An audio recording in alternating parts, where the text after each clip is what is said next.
From the Standing Stone Farm Studio right outside downtown Nashville, it's time for the most ridiculous sports podcast in the world. So sit back, relax, and listen as Bobby Butler and Brandon Bond crack open a cold one and talk all things hockey, pop culture, and complain about everyday situations. It's the Pucks Out Podcast on the Penalty Box Radio Network.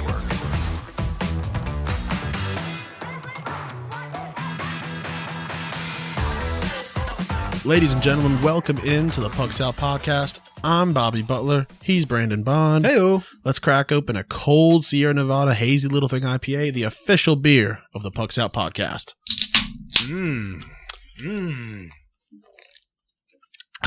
Cold. Ooh, I tell you what, man.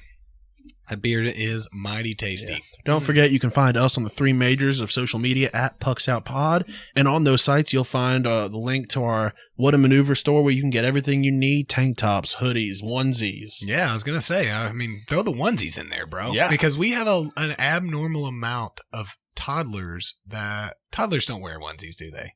No. They wear toddler tees, which you can also get on the store. Yeah, there you go. Yeah, but you know, the onesies for the Infants. For the mega infant fans. Yeah. So how's this quarantine going for you, buddy? Oh man, it's going.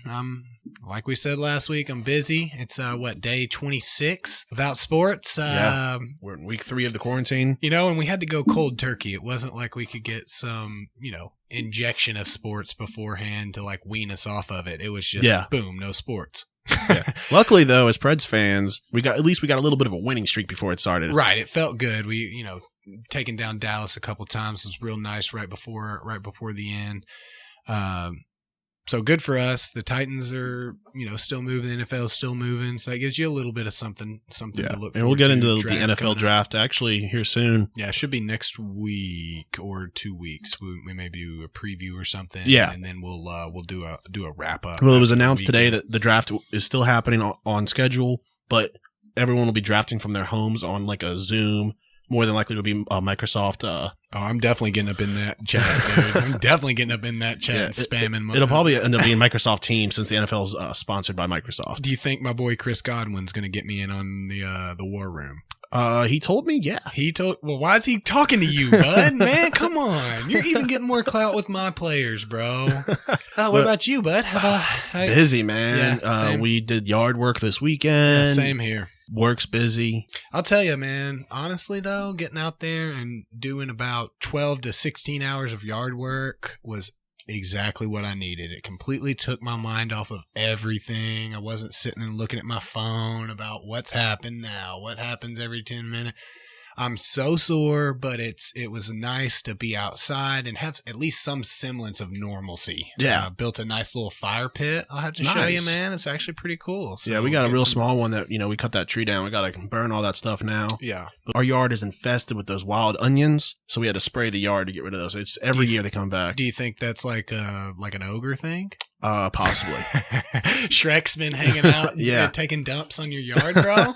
I can't believe that hasn't wound up the dogs. I don't know. Well, I tell them to get out of my swamp every day. That's true. You got to do that, or otherwise the ogres they just keep coming back. Yeah.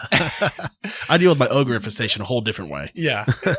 But all right, so let's get into some news. Some serious news today, yeah. I think, man. So let's start off with Dr. Fauci, part of the White House coronavirus task force. Also the man. Yeah, he is the man. The Hall of Fame, the Bobblehead Hall of Fame is making a bobblehead of his and giving 20% of the proceeds to the coronavirus. Oh, I'm getting one. So yeah, obviously. You think he'll have a pop figure made?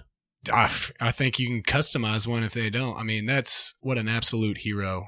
Saw the article on him about his wife talking about him working 18-hour days, having to remind him to eat, sleep, drink water. And hey, man, it's good to have somebody like that battling on the front lines for us. Yeah. But anyway, so he was asked about people looking forward to baseball games and concerts this summer. He didn't get the answer directly, but one thing he did say is that and none of that can really resume until we stop the virus, which it will only happen with a vaccine, which many experts, including him, expect will not be ready right before 2021 or early 2021. Now, let me hit you with this. I think that he may have been avoiding the question because there was a trick question. Nobody is excited for baseball games to start. Yeah, but that's some scary stuff. But it's one of those things that, like, if you get back into this and start putting 60,000 people in the same place again too early, then we're right back at square one. Yeah. So it's unfortunate. You know, I feel like the governors and the federal government have been like just throwing this at us like a couple weeks at a time. Because if they told us, hey, bro, we're gonna shut this place down till September, we're gonna wild out. So I think they're treating it like kids traveling on vacation with their folks, where they're like, oh yeah, no, we're almost there, when they're really just like left the state. So I think that's how they have to handle it. Otherwise, a lot of people are just going to throw their hands up and say, "Forget about it. I'm gonna go do something, and I'm not gonna pay attention to these rules." But coming up, I think that now that this is kind of settled in, I guess that you know, no hockey's coming back, and probably no basketball, and it doesn't look like baseball, and it looks like football will be affected. I think we want to do a wrap up of the NHL season. Yeah, we'll be doing starting next week. We'll start doing season reports and GM grades. We'll go by the divisions. We'll start with Pacific, then go Central, then Metro, then Atlantic. Yeah, Atlantic. Don't forget the Atlantic, bro. You're trying to throw them under the bus there, man. So that way that'll give us a good little chunk to speak about. We can talk about all the different teams in the all the different teams that are in the division and how their GMs did, and that way we can kind of get back a little bit into talking a little hockey, since we don't have any hopes that this season is going to be coming back. The KHL canceled their season. I'm pretty sure the CHL and the AHL canceled theirs. I'm not sure about that. Internet, correct me if I'm wrong. I think the NHL is trying to hold out so they don't have to pay you guys your money back for all those tickets. They're just we're not sure. Just hang tight. Oh, man. I've already been told by my rep, we're not getting money back. So next season, when you go to pay for your tickets, use that credit or whatever, but then say, you know what, we're going to get you back on the other half when we got it. It's all good because you guys did that to us. Yeah. That's very unfair for them to do to folks. I'm sure a lot of teams are going to be trying to do that and attempting to do that. But it's also like, during this situation, the airline's giving you credit back for, you can use that anytime within a year. Well, if I can't fly anywhere within a year, Gary, I don't know why this guy's named Gary, but he's sounds making like me Gary mad. to me. He's super Gary, bro. But yeah, that'll get us kind of into give us a little something or another to talk hockey and kind of bring back some not old school hockey talk. So let's move on. Unfortunately, would have been our games of the week. Like always, no games, but we will be talking about some other games. We'll be talking about our top 5 greatest sports memory in our lives. Now, we have to be alive for this. We have to have seen it. We had to experience it. Some of these we were at, some of them we were not. But I'll start out with my number 5. And I know this is pretty high up on your list. Super high up. But this isn't just one of my favorite sports memories. It's also one of my favorite memories with my dad. Yeah. It was the kick 6 in the Iron Bowl. I remember sitting on the couch, and he was on his computer. I was kind of on my phone. The game, in essence, because the game's over. Yeah, we weren't, because especially since we're not Auburn fans, we're not Alabama fans. To us, we were just watching the Iron Bowl. We're like, all right. In fact, I think he had almost changed the channel when I think like he couldn't find the remote or something. And so he was like, oh, whatever. Sounds like Glenn. Yeah. Thank God, though, right? Yeah. Thank God. So he had run it now about 30 yards, and I remember my dad going to say, oh, shit. He might take this thing back. Well, it's one of those situations where if you get the chance to run it back, you're out there with a bunch of offensive linemen and kickers. Yeah. Like you can outrun those dudes. But he went from, his foot was basically on the out of bounds line in the end zone. Yeah, you got to wonder if they had the replay capability they have now, if that wouldn't have gotten called back. No, they had the replay. Oh, they did. Yeah, it wasn't. It was. Seems like decades ago. We watched. It was 2013, bro. Yeah, so 2013 wasn't too far away. It feels like forever though. So that is up last week feels like 20 years ago. The 26 days that we've experienced these past 26 days are just rolling into each other. So it is on my list. I do have a little bit more to say about it. I'm gonna wait until it comes up on my list. Yeah. But obviously, I got to give props where props are due. Great choice for your list, man. What a great moment in sports history, Auburn fan or no. So my number 5, I know that you have this on your list as well, but my number 4. I have sweeping the Blackhawks as just I've seen some playoff series wins at that point in time. We slid into those playoffs in the 8th seed, essentially the 16th overall seed, had to play the top overall seed in Chicago, which had over 100 points that season, was having a fantastic season. There didn't look like any way in hell that we were going to be able to win that series. And then we come out the first game and we win it 1-0. It's like, okay, was that a fluke? And then we come out and we put it to them again game 2. And so it was just increasingly, you kept thinking when every game started, when is this going to end? When is Patrick Kane and Jonathan Tays and Corey Crawford going to turn it on and they're going to put it to us? And it just never happened. So getting to whip out the brooms every time a Blackhawks fan decides they want to talk smack is always nice. And that obviously solidified such a run for the Preds that you couldn't put every series in that season on this list, but that's kind of where it started. And so that's why I wanted to make sure I got it on my list. Yeah, that destroyed the Blackhawks. It did. It devastated them as a program. Do you remember the it could have been satire, it could have been real, the Reddit post, the Reddit post in infamy? It was basically like some guy that was like, I just don't see how the Blackhawks' greatest season can be thwarted by the Predators who had such a poor season. I'm just going to suggest that we play over the series again. And if the Preds win, I'll admit that they were better. It's like, I'm so sorry, sir. That's not how sports work.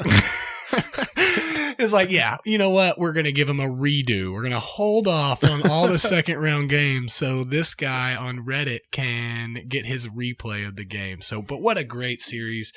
And obviously that's been the Preds uptick and the Blackhawks downturn. Yeah. Through this time frame. So you said you got what do you got at number 4? You got I have sweeping the Blackhawks at number 4. Well, what else you got to add to what I have? Man, you kind of covered it, and it was a pretty sure Victor Arvidsson goal, and I remember back to watching it live, and I remember thinking that at that point, holy crap, this can happen. Yeah, this is no longer a dream. We're getting closer to this being a reality, right? And that series put Bridgestone on the map. Yeah, it did. It really did. That series, that season, that playoff, that made Nashville a hockey town. Yeah, and people saw it because people weren't tuning in to see the Nashville Predators, but they were tuning in to see the Chicago Blackhawks, and I think we were just not soon after that they did start tuning in to watch the Preds. Yeah, exactly. I mean, and we got so many fans that are across the nation now just by watching that playoff run, something that this city really embraced and really took. I mean, we were hockey fans before then, but that really turned our love into hockey.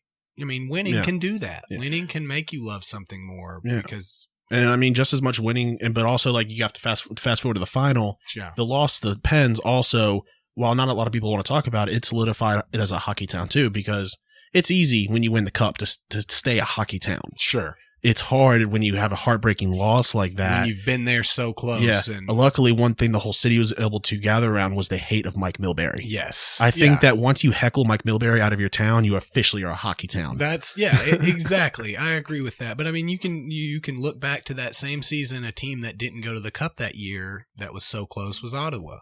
And they've had such a terrible run these past few years. I've talked about it a couple episodes ago, how much would have changed if they had scored that third overtime goal. Yeah. Yeah, absolutely. I mean, it's interesting to see how little events can change the dynamic of a hockey team. All right, so what do you have at your number 4? My number 4 is it's really weird. I didn't expect myself to have a regular season NFL game on here because I mean, it's a regular season NFL game. But when I got to thinking about it, I was actually there in the stands. It was a Thursday night game, December. It's cold. Titans are playing the Jags.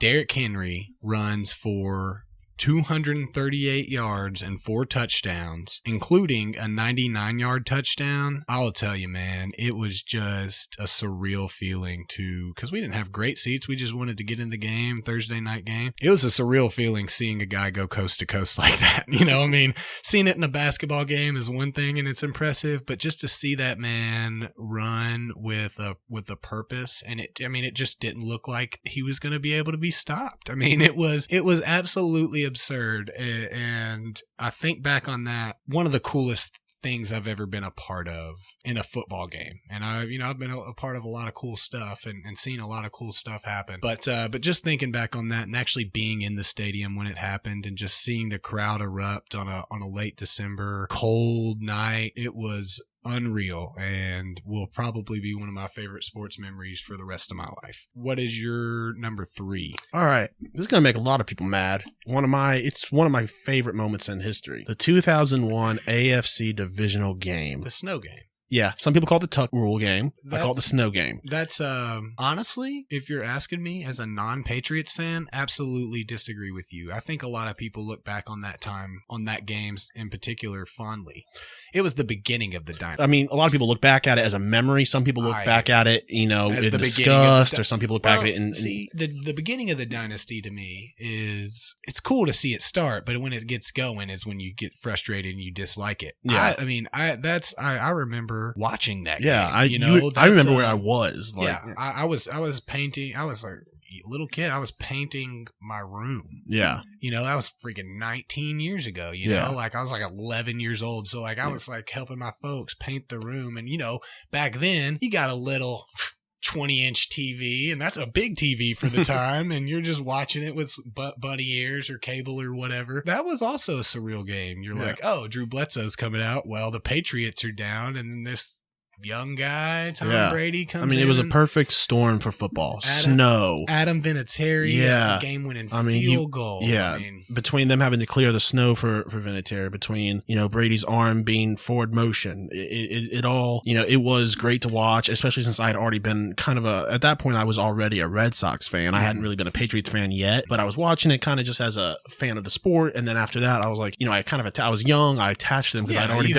been a Celtics and a Red Sox fan, so at that point, stick with New England. It will never make my top 5 or top 10, obviously, but if we're just talking just general sports memories, what a great sports memory. I agree with that. So you're number 3. This may seem a little odd, but my number 3 has nothing to do with any teams that I'm a part of, anything like that. It's a lot like you putting the kick 6 on yours. My number 3 is the 2006 Rose Bowl National Championship game again with Texas and USC. That score ended 41-38. It was back and forth. You had Reggie Bush, you had Vince Young, you had Matt Leinart. It was just one of the craziest football games I've ever seen. And Vince Young single-handedly put that team on his back, carried them to the national championship. And it was one of the first national championship games in which I'm old enough to, my parents are basically saying, hey, you can stay up and watch the game if you want, but, just, be mindful of how late it is and, you make sure you get to bed. And I remember when Vince Young makes that monster run and goes through about 8 people and Truck sticks his way into the end zone. I ran downstairs as quietly as I could to grab the phone because I needed to call Sassa because we needed to talk about. He's like, "Did you just see that, bro?" I was like, "Yes." And we sat on the phone like little schoolgirls watching the rest of that football game. And so not only obviously one of the greatest football games that I've ever seen in my entire life, but just a cool experience to be able to experience as a young high school kid that, is old enough to be trusted to stay up and watch a football game and go to bed. Just a surreal experience. I loved every second of that football game. I thought I was going to die when Reggie Bush ran and jumped into 2 guys and then tried to just spin around and turn and throw it to somebody. Yeah. And nobody was there. I remember that game. Little points and little pieces of that game that'll just stick with me forever. So that's why that is one of my top 5 sports memories. Yeah, I remember watching that game, kind of getting ready for bed and kind of going in and out of the room because the game was running pretty late for nowadays they wouldn't have a national championship going on that late. Well, it was in Pasadena. Yeah, and it was Texas and USC. They started the game at 8. Yeah, that was the plan. So, but I used to always root for a close game because if it was a blowout, I would have been sent to bed. Right, right, yeah, exactly. And that game reminds me a lot of one of my biggest heartbreak, which will rank heartbreak in moments. Mm-hmm. But that is the year before the Bush push when USC versus Notre Dame, when Notre Dame thought they had won it for stopping Matt Leinart. Oh yeah, and then Reggie Bush comes in and pushes him in the back. Yeah, pushes him in the end zone. Yeah, of course. Yeah, and that was as a Notre Dame fan, that was heartbreaking.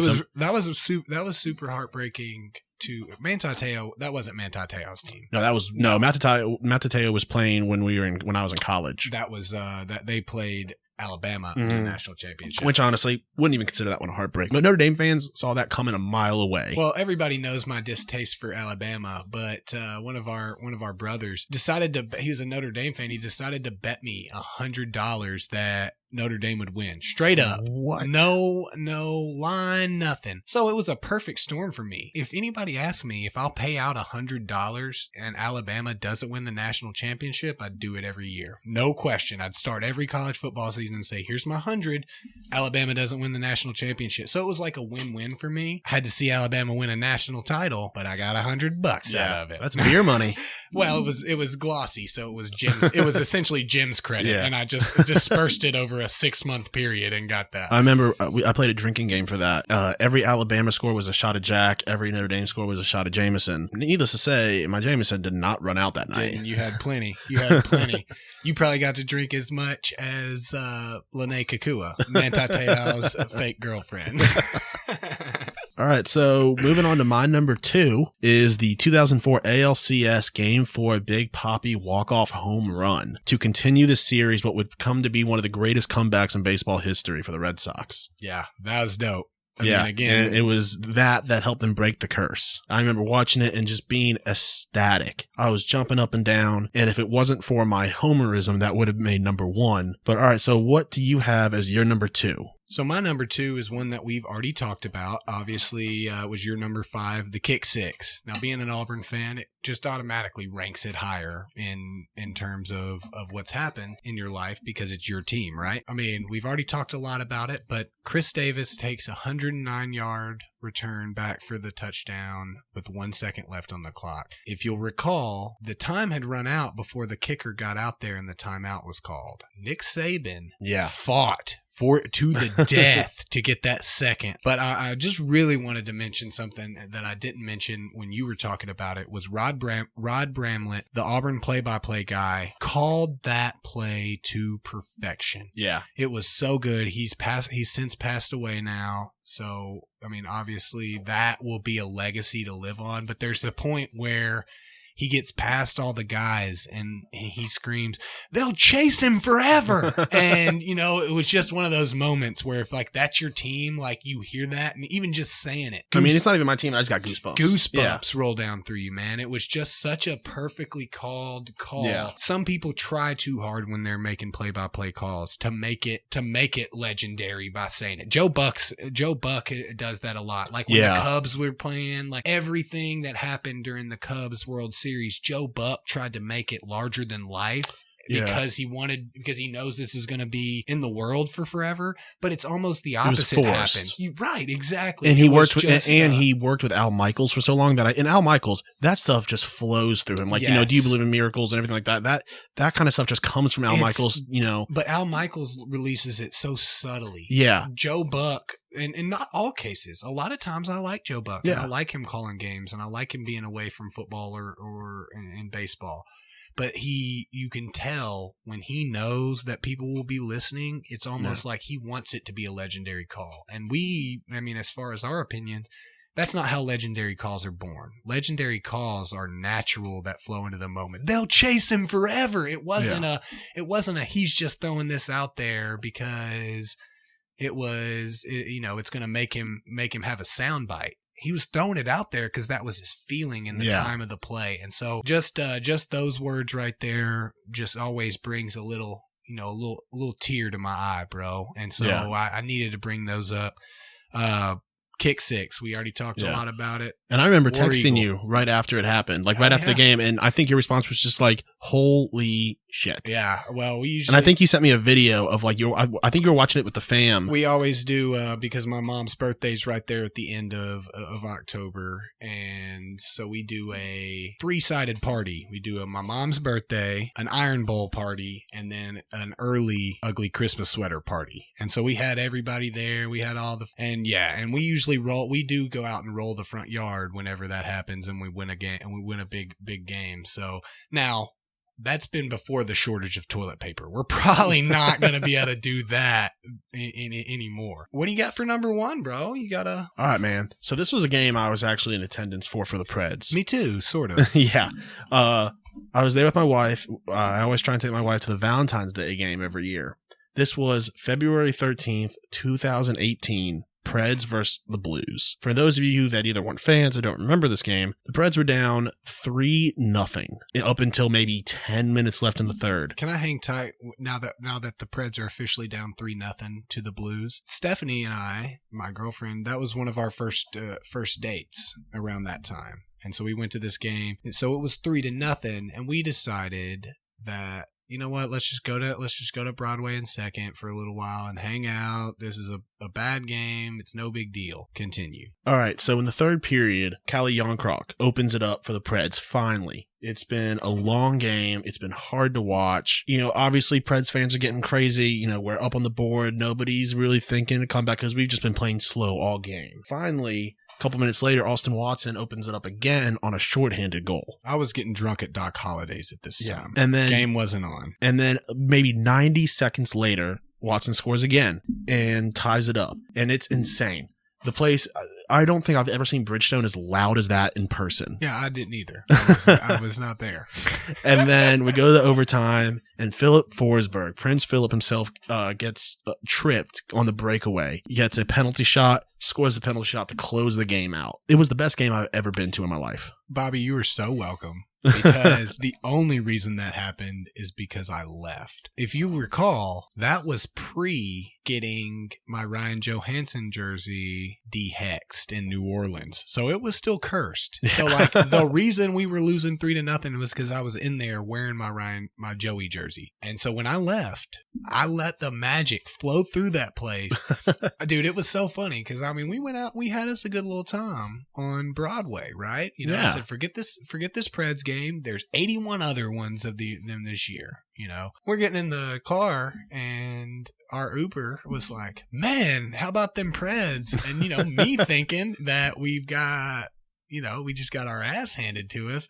I was like, yeah, I know, man. Sucks, doesn't it? He's like, what? And I was like, what? He's like, they came back and won 4-3. I was like, no, dude. I said, you're lying to me, sir. And so I looked it up, and he was not lying to me. That in itself was almost as crazy. Yeah. As, you know, and some people get so mad that they leave. Like, look, I understood what was happening when I stood up and I walked out the door. You understood that there was a like, possibility. I'm not mad at this. Yeah. Like, I've seen plenty of sports, you know, luckily. I mean, if it was a playoff game, I would have never dreamt of leaving the building. But like, it's a regular season game. Stephanie wanted to go on to this game together, but I mean, she's not as big of a sports fan as I am, and I get that. And so she, you know, we were both kind of bored, and so I wanted to go out. So, but I was so happy to hear, because you called me, and again, my Uber driver thought that I was an idiot. What a good choice, though, and I'll tell you, being there and actually seeing it is always gonna rank it higher in the list, even if it's just a regular season game. Just like our dominance against the Blues in the morning games. Oh, like, yeah, those are always fun, and those will always be great memories. Just because getting tanked at 11 a.m. watching hockey. I think that actually needs to get a shout out too. Yeah. Was that morning, because that was, I mean, we went to that bar and they were like using the grinder on like a model of a Stanley Cup. That was Paradise Park before it got closed and reopened. Yeah, dude, the guy was using like a buzzsaw on this thing, like making music. I was like, only in Nashville, baby. What's up with my free pitcher? Yeah, those matinees, those Sunday matinee games against the Blues, man. You see how much of a hockey town Nashville is those mornings. Yeah, and as much as we smack talk St. Louis and, you know, the Blues, and usually their fans are pretty cool. Yeah, I've never met like a really, really obnoxious Blues fan. Like, they get it. They get it from St. Louis, and, you know, like, and so the same thing can be arguably said about Nashville. You know, like, so Blues fans are always fun to kick it on Broadway with if you get a chance. But all right, man, round us out, and you're number boom, one. Boom, boom, boom, boom, boom. I bet you're wondering, how the heck did Kick 6 not make his top 1? That's because there was a better Iron Bowl game. Maybe not as memorable for its one single play. The 2009 Iron Bowl will spot you 24. That's when Alabama and Auburn were playing, and A.J. McCarron and the I want to say Derrick Henry led, maybe Mark Ingram. I don't specifically remember who the running back was, but we were down by 24 after 24 to they scored 24. We scored 3 before the half, and so we're in halftime. It's 24-3. So that's not looking strong for a Nick Saban-led football team that had won the national championship the previous year. Cam Newton and Nick Fairley and my boy Lutzenkirchen just go absolutely off, man, and dominate. They end up winning the game. And again, one of these reasons that I love this game so much, not only beating Alabama, because that in itself is a successful season for Auburn, but just we then go on to the SEC championship and dominate Missouri. And then we go to the national championship and have a really great football game against Oregon. But there was just so many awesome games that year. Watching Cam Newton play football at the college level was such a pleasure. As much as dominating as Joe Burrow was this past season in LSU, there was nothing like watching Cam Newton. Hey, bud, not to burst your bubble, but I think you mean 2010, not 2009. I do mean 2010 and not 2009. Absolutely. Yes. Everybody. I'm so sorry. 2010 and 2011 season, not the 09-2010 season. Yeah. Because I was looking up, you said Mark Ingram, and I was like, I'll see who the running back was. It was Mark Ingram and Trent Richardson. Then you bring up Cam Newton. I'm like, Trent Richardson, that's who it was. I was like, so he had 0 passing yards and didn't even play in the game, I see, because Cam Newton wasn't on the team. And that's how dominant he was, Bobby. And that's how dominant he was. No, the 2010 season.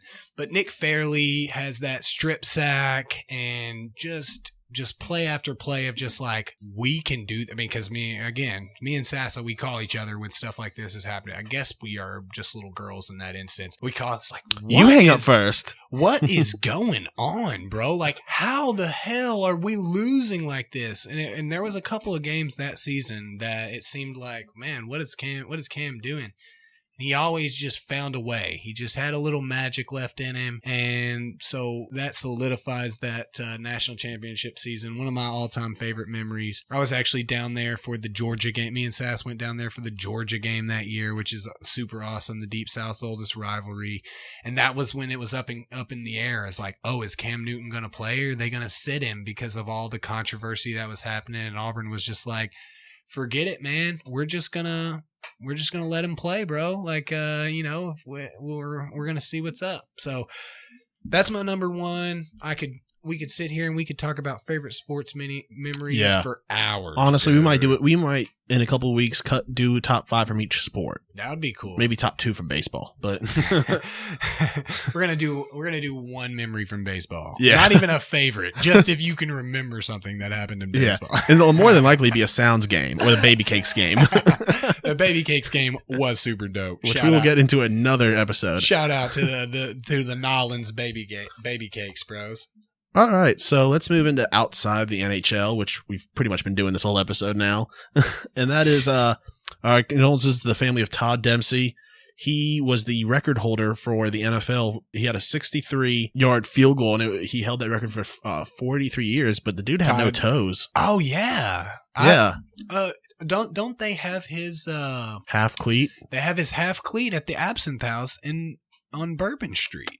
They have one. That sounds right. They have one of them, man. Yeah. That's super because cool. he played with the Saints and he passed from complications with coronavirus. That's so sad. Yeah. And the record, though, was tied with Jason Elam from the Broncos, correct? I'm not sure. Can't speak one way or another on that. God dang it, Bobby.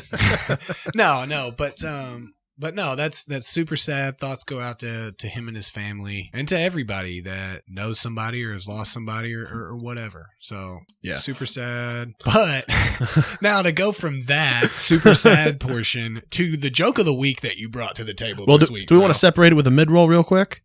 I think we do. Go ahead and mid-roll them just to kind of clear the air from this sad subject that we brought up, because they're going to need a little bit of a break to deal with this this joke of the week. So, all right, guys, here's a mid-roll. Today's episode of Pucks Out Podcast is brought to you by Sierra Nevada Brewing Company. Sierra Nevada has been family-owned and operated since 1980. The #1 craft brand in 2018 continues to be the #1 selling hazy IPA and the fastest-growing craft brand in 2020. Go get yourself the 2019 gold medal winning Hazy Little Thing IPA and experience the crisp and refreshing Magnum hops that they have to offer. Now back to the show. All right, y'all, welcome back. Oh, wow, that was super southern. Hey, y'all, welcome back. Okay. All right, guys. So, time to move on to Joke of the Week. And this week's joke is... Real quick, this is why I always find the joke of the week, bro. Just because this one's so friggin' ridiculous that I can't even believe it's come across my my document. But go ahead. So, I was laying in bed with my wife, and I was sitting there, and I can't remember how it came up. I saw something stupid on Kickstarter, and I was like, man, Kickstarter's got a lot of ridiculous things. Yeah. So I just let the folks know what Kickstarter is, because some folks may not know. Okay, so it's pretty much if you have an idea and you don't have any backers for it, you can get your customers to be your backers. People can buy a product and not receive that product until it hits its goal. Yes. Correct. Okay. Yeah. So this is called the Licky Brush, and the tagline is "Lick your cat like a cat." Pretty much, it's a mouthpiece, but attached to it is a tongue with spikes on it. So you can just lick your cat. Bobby, I know we don't have video capacity at this time, but I would just really like the people to see my reaction to you reading it. I've already heard it. I've already heard what you had to say about it, and my reaction is still the exact same. Is this a big enough product need that, I mean, you said it raised a lot of money on Kickstarter, right? Yeah, this was back in 2018, so it's done, and you can it's a done product. And you can go buy this. You can go buy it. Please don't. It has 2,000 backers with $52,000 raised. What is essentially a mouthpiece to lick your cat. It's been, Jimmy Fallon's used it. Kelly and whoever she's with now, Kelly Ripa and whoever she's with now used it on their show. Strahan? No, Savage. Fred Savage. Oh, I did not know Fred Savage. I did not know either until I see it. Good Morning with Kelly and Fred? I guess. First of all, I friggin' love Fred Savage, and that's a dope addition. But no, he might have been a guest, because it's a screenshot and it says Kelly and Ryan. So no. Let's get back to the cat licking thing. What? What, Bobby? This is a joke. You were making this up. You paid for an entire website to be made to make it look like there's this thing that, because even if it's something that you could place on your hand, like a glove hand, and pet the cat, and it's that's one thing. Still a little weird to me, but I get it. Well, I have something like that for the dogs, but it helps de-shed them. Well, that has purpose. You're not just trying to make them feel good by licking them. Because the purpose of the cat's licking is to clean. You're not even cleaning them. So they're falsely getting cleaned, and they're like, hell yeah, appreciate you, bro. And you're not doing anything for them, man. What? You put it in your mouth? Are you serious? Yeah. Oh my God. Cat people, man. What a joke. yeah. Look, not that we exude a lot of feeling that makes us a cat people type of podcast. I'm not even sure that I'd be worried about offending them at this point if they're going to use this product. Liking cats is one thing, but putting something in your mouth so you can then lick your cat, that may be worse than the kite situation. And that's KITE. Yeah. All right. Wow, what a joke. We've got our pop culture. We have another draft for you today, and I feel really good about this. I'm excited. Dude, I'm going to dominate you. See, I remember I told everybody my 101 last week. Haven't even given it a second thought since then, because I'm already not worried about straight dominating you. But just as a reminder, I get the 101, right? Because you got the 101 during the mascot draft. Yes. All right. So I've told you what I was going to pick. That's my super pick stays speed. the same. Super speed, because it is the best power, Bobby.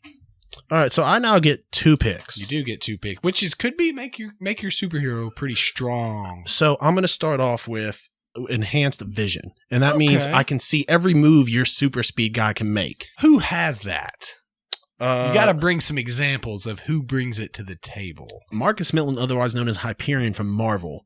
He possesses superior sensory arrangement of visual capabilities. Weak. So he's got X-ray, electromagnetic, microscope vision. He ain't even in the first 19 movies, bro. I ain't even stressing about this dude. Well, they're saving him for part 2. Well, they gotta have to, because my superhero is gonna be pretty dominant at the end of this. Okay, so enhanced vision, because you're trying to counter the speed. It'll never happen. Okay, so my next one is semi-intangibility, also known as phasing. Vision can do it. Yeah, no, I got phasing. Dr. Manhattan, Martian Manhunter. So you've really kind of left the world open for me here, bro, for my last 2. Yeah. Okay. I mean, there's so many powers. I mean, cool. Right. Yeah. I want the power that Kilgrave has. The one where he can just say something to you and then you then have to do that thing. So when I'm like, hey, turn off your enhanced vision, and you're like, shit. All right. And so that's going to be mine. So I got the super speed. I've got the super ability to tell you to frig off. Okay. And so for my third and final pick, I'm going to go with I guess it's telekinesis power like that Magneto has. Okay. Yeah. That's what I want. It's just the ability to like close you in, even though you can see super good. Gonna mess you up, bro. I guess you could phase out of it. Yeah. But I'm just going to keep moving the box with you. You're going to phase out of it, but boom, jail cell with you. So I'm going to take Dr. Xavier himself, telepathy. Okay. Which is kind of like about that, and mind control negates each other, I feel it's a little different than Kilgraves, but I mean, they're on the same level. Yeah. I could be like, hey, don't do this and to I'll me. Be like, and no. You could be like, do this to me. I'm like, crap. Yeah. So we'll basically come into the battle and we're both be like, we're not going to use this. Okay. So do we each want to take 4? We can. Sure. Okay. Take 4. Sure. So go ahead and get your last one. Molecular rearrangement. I can rearrange all the atoms. Okay. So like Ant-Man? And I can rearrange all the atoms around me, not just me. I can rearrange your atoms, all the atoms around me. I can pretty much like the Reality Stone? Pretty much, but Dr. Manhattan and Galactus has it, so it's an ability out there in play. Okay. That's fine. I'll give it to you. So, since you've thrown this on me, even though I didn't prepare for anything past super speed anyway, I want the Ultron ability to be able to like manifest myself within the internet. So like, unless you cut me off from the internet, you can never kill me. So what would you call that? Like, I would just call it the Ultron power. Having fiber? Having Google Fiber? having an in with the Comcast help desk. Yeah, centralized brain. Yeah. We're getting there. We'll figure that out. I would say a moving. But it sounds like our battle between our superheroes are just going to be indefinitely long. I'm gonna speed away. I'm running real fast. All right, so move, and that'll be up on Twitter. You can vote on that. What are you gonna name your superhero, bro? We'll think about it. Me, my guy is named Quick, but with a 1 instead of an I. Because of the internet thing. Yeah. I'd have to think about that. So you'll think about it, and you put it on the dock of the poll. Yeah. So okay.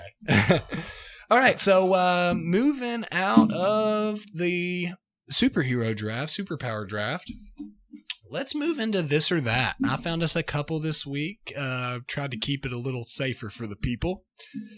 Do you want to be a reverse centaur or reverse merman? And basically that means that either the horse is the top half of your body and the man's the bottom half of your body, or a fish is the top half of your body and a man's the bottom half of your body. So what do you got? What are you thinking? I'm taking centaur. Yeah, I think it's pretty easy for me. The ocean is ridiculously too big and vast. Not to mention it's easier to find an equestrian doctor than a fish doctor if you get in trouble. True. You gotta, that's something you got to put on the table. Yeah. So I would agree with that. Besides the fact, like, dude, just like, can you imagine sitting in work? Like all of our employers would have to provide reasonable accommodations for us. And so, like, can you imagine me having to order like a phone headset for a horse head? That would be awesome.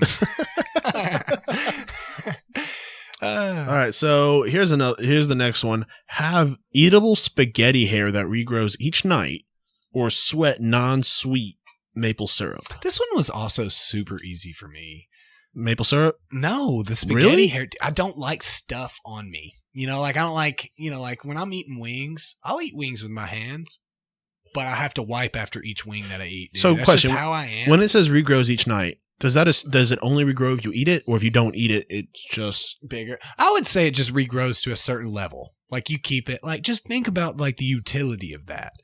Like, hey, honey, can you stop and get some, you know, some pasta on the way home? You're like, sure. And then what you do is you just chop that bad boy off, toss it in the pot, dude. You're like, hey, I'll even make the noodles tonight. And they're thinking, wow, how nice of that is of Bobby and Brandon to actually help us out with a little bit of the cooking. Now, when you made it non-sweet, is that because because if it's sweet, then it would be sticky on your body. So I was taking that the other way. I was like, oh, he made it non-sweet to deter me from using it on pancakes. If you can do, you can do sweet, but like you sweat a lot, bro. No, like, I mean, I'm going to stick with the non-sweet so it doesn't stick to me, but I can still use it on pancakes. Add some more butter in there, man. Add some Splenda. Yeah, no, I'm probably not. I mean, because like the sweat in itself is like, that's the sweat though, is the biggest thing. Like the hair is basically just dead anyway. You know, so that's why I'm going.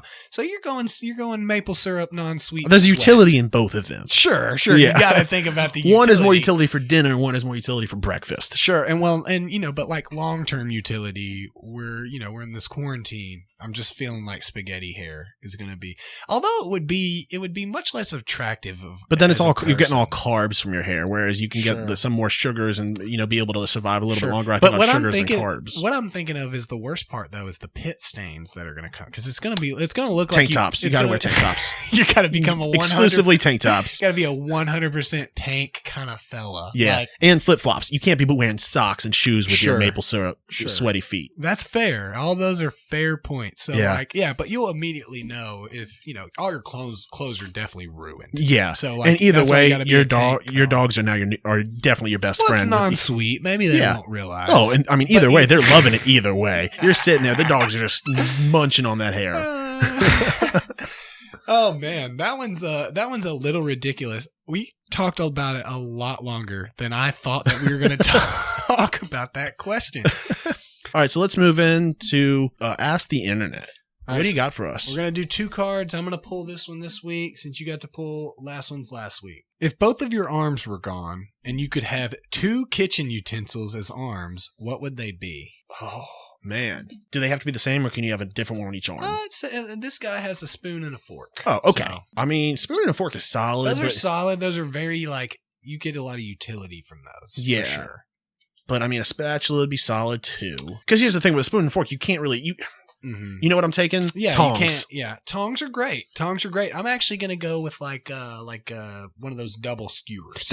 I couldn't remember the name of it, but yeah I'm taking tongs and a double skewer. Yeah, double skewer and tongs. But see, that is gonna make eating pretty difficult. So I think I gotta go with a spork on my left hand, so I get right hand. I want tongs, my skewer to be on my left hand, and I want my spork to be on the right. Listen, if I'm in a point in my life where I've resorted to going to the kind of doctor that gives me these arms, I think I'm accepting that I'm eating all my meals caveman style and just throwing my head down. That is completely fair. I have bigger issues than how I'm eating my meals. I guess my thought process went more into forks are definitely a better item. But your boy likes cereal, so you're not eating cereal with a fork. So the spork, you're holding them with your forearms and just dumping that bowl in your mouth. See, I feel like the skewers are gonna give me all the poking and kniving that I need. You know what I'm saying? Yeah. I feel like I need some utility because even when we go wild west style and we're eating like caveman, the spork is still gonna provide some utility for digging, and stuff like that. So I think this is gonna play a big part too in bedroom time. Yeah, I mean, well, think about this though. You could always be spooning your partner if you got the sport, dude. So I'm just saying. Now you'll probably have to find somebody that knits to get you little covers for the skewers. for your skewers for bedtime, because that could get dangerous. Yeah, for sure. And you'll have to do the thing they do, the lobster claws with the tongs with the little rubber band. You got to rubber band them up so you can't just go crazy. All right, what's the second one you got? All right, let's go in here. Gonna pull out a random one. Ooh, this is a good one. And it's also a really tough one. If you could be any character from a TV show, who would you be? Oh, man, there's So just so much, many. yeah, Yeah, so much. many. So much. Are we you limiting do. it to TV shows and not movies, correct? Yeah, I think it's got to be just TV shows because movies incorporate too much. But, Yeah. But I would even say maybe exclude superhero at TV shows too. Like just a guy that you want to be. Man, I mean, there's so many routes you could take. I know. I'm trying to really. All right, so for me, and just gut it. What do you got, man? What do you got? Jack Bauer. Jack Bauer, not a bad one. I don't know why. Bad guy. Listen, I tried to think of someone else, but no matter what route I took, I tried to think of like, let me think of a different show. Jack Bauer just hit in my mind. I'm like, all right, well, my gut's telling me Jack Bauer, so I'm taking Jack Bauer. Well, I had one pop into my head, and it's also a super strange choice. Like I never thought that this would be one of the guys that I wanted to be, but Harry Bosch. I want to be Bosch, dude, because first of all, I love Titus Welliver, and Harry Bosch is one of the most decorated LAPD detectives in his time. But the coolest part about Harry Bosch to me is how they incorporated into his story that he helped write on some TV shows. So like they wrote stories about his life. So he's super rich. So he's got like some super dope LA home that overlooks the city, and he's just like a badass. And so just right off the top of my head, Harry Bosch. And for those of you that don't know, Bosch is a TV show on Amazon. I believe Bobby had talked about it on one of his What Are You Binging? So Harry Bosch just comes to mind. I'm sure there's a bajillion other characters that pop into my head that I may want to be. Or Omar. I mean, not that I want to, glorify the stick-up boy lifestyle or anything, but what a life. Omar, though. Omar right? coming. Omar coming, You know who else I like? It was between Jack Bauer and Scrooge McDuck. That is a very strange. That was a very strange call, maybe. I mean, I wouldn't jump into a pool of solid material. Right. Well, I mean, if you're a cartoon character, maybe you could, though. Yeah. I mean, obviously, that's a possibility. So, but yeah, that'll move us out of the Ask the Internet. I think those are some pretty good ones. I think that they kind of caught us off guard. So, definitely. Let's move into what are you binging now? And so I'll start off. You haven't seen this yet, have you? And I will not see it. I want to highlight. You're missing out, man. Am I, though? Yes. Okay. Tiger King. It is the most batshit crazy thing I think I've ever seen on TV in my life. And which is exactly why I'm not watching it, because I don't care. You've got tiger sex cults. You've got sex tiger cults. You've got dudes stealing zoos. I mean, you've got a gay zookeeper with 3 husbands. You got a woman who killed her husband. This sounds like only a made up soap opera that comes on in the morning where retired moms watch. Bro. But it's all real. Yeah, exactly. And so like, I'm not gonna glorify stupidity in this town by watching this show because. Number one, I watched the preview of it. Like, dude, I'm all about some crime and some stuff happening. But I'm like a Forensic Files crime guy. And everybody doesn't get that. Like, because they always try to recommend crime stuff to me. If you got to talk about a crime over the entirety of a season of a show, I'm not interested in that. I don't care about it. I want you to give me 30 minutes. I want you to hit me with the problem in the beginning. I want you to kind of show me how you got there, and then I want to know the ending result of the crime. The whole season isn't about one crime. Exactly. They spend like 2 episodes talking about one of the crimes, and they do get in a lot of the forensics and the stupidity of not just the locals, 30 minutes, but the investigators. If the Tiger King got a Forensic Files episode and Peter Thomas narrated it, I would be 100% in on. I was just not interested. I was not at all interested in just watching the trailer. I don't like a lot of those Netflix shows. You remember the one where the guy is like innocent or whatever? I didn't see that one. Yeah, see, like all those I don't like. I didn't like The Staircase. Like, I need a quick. I don't know what The Staircase is. That's basically that guy that like pushed his wife down the stairs or didn't, and he had all these forensics of like how he didn't do it or he did. It doesn't matter. It was too long. It was a season worth of time. And now, if you wanna make a fake. Makes a show like this. Like I loved FX's The People versus O.J. Simpson. That was really good. That was really good because it was real actors. It wasn't just some guys that have handlebar mustaches and a tiger in their backyard, dude. So everybody and their mom's been in on this. I'm not hating on you for getting into it. I'm just saying personally, I will never get into it. Yeah, man. Listen, it's not for everyone, but I would highly recommend eventually sitting down, at least trying it. But all right, so what have you been binging?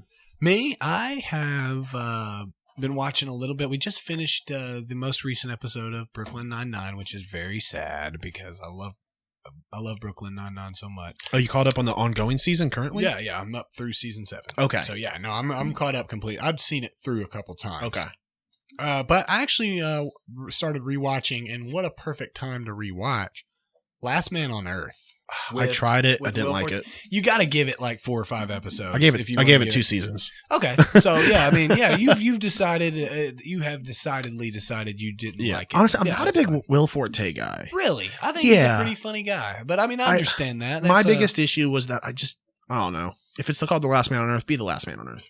Yeah, that was my issue from the beginning. Yeah, but like he was for like half an episode. You know, like I mean, half an episode. Obviously, the show would have been the most boring show. Well, I thought it was going to be him being the last male on Earth. Is when I went into that show thinking it was going to be him. He was the last male on Earth, and everyone else was women. Yeah, but it's Will Forte, so that would have been very displeasing to all the women left on Earth. No, but just for like a kind of a ramp up for folks, it's essentially.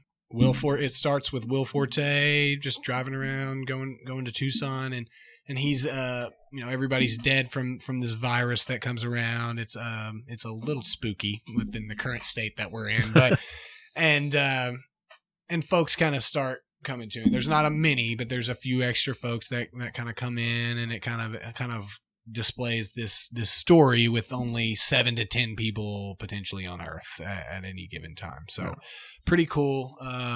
What you been drinking, bud?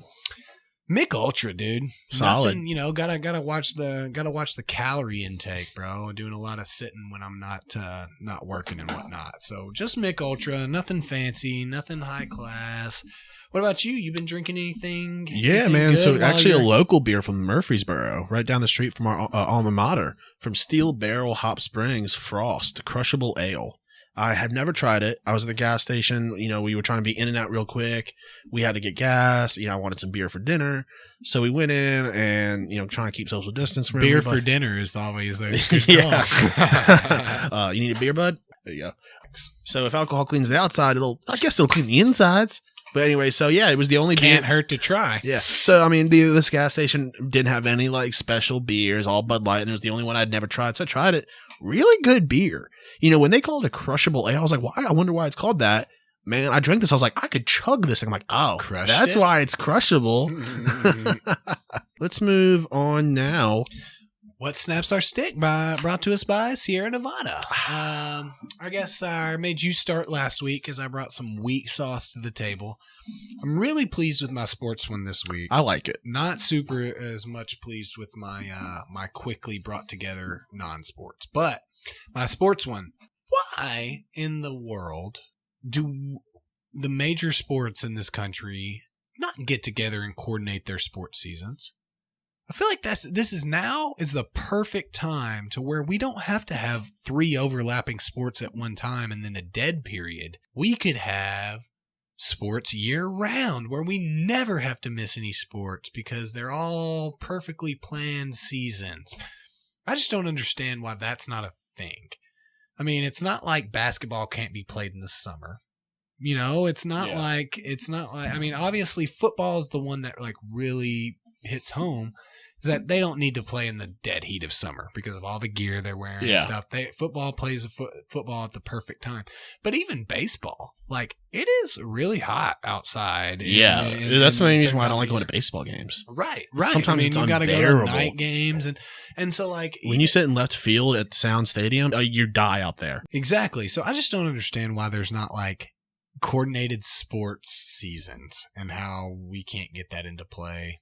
Snaps my stick. It's always frustrating because like mid-July, there's like nothing on, nothing Yeah. to do unless you want to watch a baseball, which in mid-July you don't because it's garbage baseball that time of year. So that's snapping my stick. What do you Not got much for on like sports, man? any other time of year for baseball. Exactly. Well, I mean, you get to October, it gets a little more exciting with Yeah, a playoffs little bit. involved, but still, I get what you're saying. Exactly. All right, so, and this is a recent one, and I've seen a lot on social media. We can't rush sports back too soon. I get everyone. We all miss sports.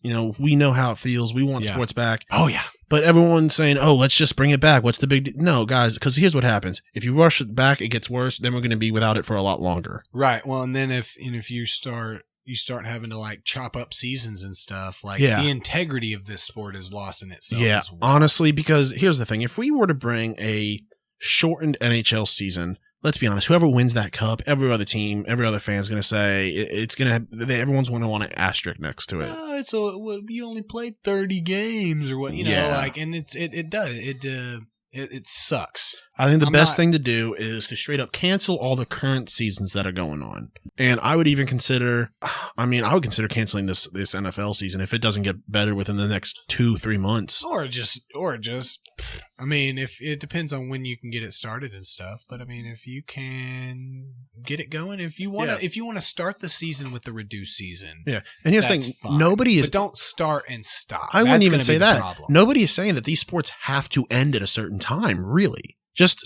postpone the season, and then okay, so now what? What's the worst that can happen? The biggest problem, I hear what you're saying, that there is no like law that football season has to go from this time to this time. It's the ultimate, like, everything that needs to happen within a league year that are like written into these CBAs and these contracts need to happen. No, listen, it's not going to be easy. Time frame. Yeah.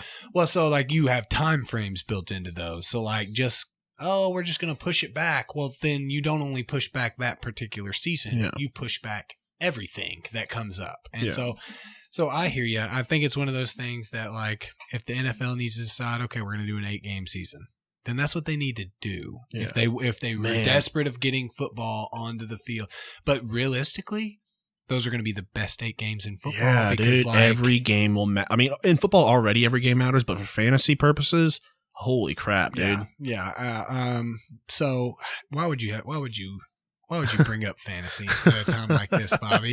Because now, like, all this is coming to be real with, like, the potential of no fantasy as well. Yeah. So, like, I've been working real hard. People with good dynasty teams, they're losing a year. I know. A year of their players. Shut up, Bobby. Shut up. What's your non-sports? My non-sports is super easy, and being an essential worker that has to go to work, and traffic's been a lot better lately, you would think that the very few people that are, I guess, also considered essential and have to go to work would realize that not only do you have the entire interstate to drive, that you don't have to drive slow in the fast lane anymore because there's nobody in any of the other lanes.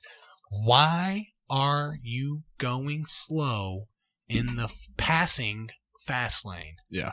I know. I felt like I had to bring it up because we hadn't brought up shitty driving in a while, Bobby, and that's our staple. Yeah. And so driving slow in the fast lane, I found that, look, if you were driving the speed limit, then you should not be in the fast lane. You should be passing. You should be hitting me at least 75 or 80 in that fast lane. Otherwise, you can go at plenty of speed in any of the other 3 lanes that are beside you. And the other side of that argument, well, not really the other side, but another view on that is, I'm a slow driver. My rule is no more than 9 miles an hour over.